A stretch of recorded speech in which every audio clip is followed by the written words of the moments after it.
আসসালামু আলাইকুম রহমতুল্লাহি ওবরাকাতু। সুপ্রিয় দর্শক শ্রোতা ভাই বোনেরা, কাছে কিংবা দূরে, দেশে কিংবা প্রবাসে, যারা যেখান থেকে আমাদের সাথে যুক্ত আছেন, সবাইকে আন্তরিক শুভেচ্ছা ও অভিনন্দন। দর্শক, আজ আমরা আলোচনা করব অত্যন্ত গুরুত্বপূর্ণ একটি স্বপ্নের ব্যাখ্যা নিয়ে। সেটা হলো, স্বপ্নে যদি কেউ ঝড় তুফান, বন্যা, বৃষ্টি, প্লাবন, সাইক্লোন হতে দেখে, তাহলে সেটা আসলে কি লক্ষণ বা এটা দ্বারা কি বোঝা যায়।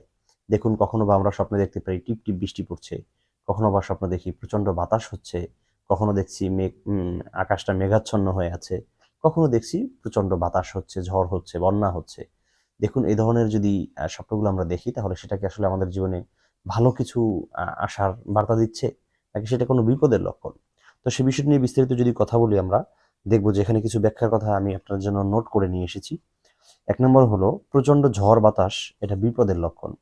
সেটা আপনার উপরে ব্যক্তিগত বিপদ হতে পারে, পারিবারিক হতে পারে, সেটা আপনাদের সামাজিক বিপদ, রাষ্ট্রীয় হতে পারে, বংশীয় গোত্রীয় হতে পারে। যেকোনো সময় আপনাদের উপরে একটা বিপদ আসার সম্ভাবনা রয়েছে, প্রচণ্ড ঝড় বাতাস যদি আপনি দেখেন। এরপর ২য় নম্বর আসি যে, অনেক ঝড় হয়েছে এবং ঝড়ে সেখান থেকে গাছ পড়ে গেছে, তাহলে সেটাও ভালো লক্ষণ না। এটা মুরুব্বিদের মৃত্যুর লক্ষণ। যদি দেখেন যে অনেক বাতাস হয়েছে, বাতাসে গাছ পড়ে যাচ্ছে, ঝড় হচ্ছে, ঝড় বন্যার ভিতরে গাছ উপড়ে যাচ্ছে, উল্টে পড়ে যাচ্ছে, তাহলে সেটা দ্বারা বোঝা যায় মুরুব্বিদের মৃত্যু হবে।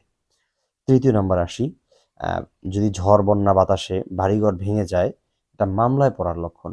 মামলায় বলতে কোনো একটা ঝামেলায় পড়বেন, যে ঝামেলাটা মিট করার জন্য আপনাকে আ গ্রাম্য সালিসি বা আঞ্চলিক বিচার যেটা রয়েছে, সেটা কার্যকর হবে না। তখন আপনাকে এটা নিয়ে কোর্ট কাছারিতে, আদালতে যেতে হবে। হয়তোবা সেটা কোর্টে যাওয়ার পর সমাধান হওয়ার সম্ভাবনা রয়েছে। তাহলে বাড়িঘর ভেঙে যাওয়া, এটা মামলায় পড়ার লক্ষণ।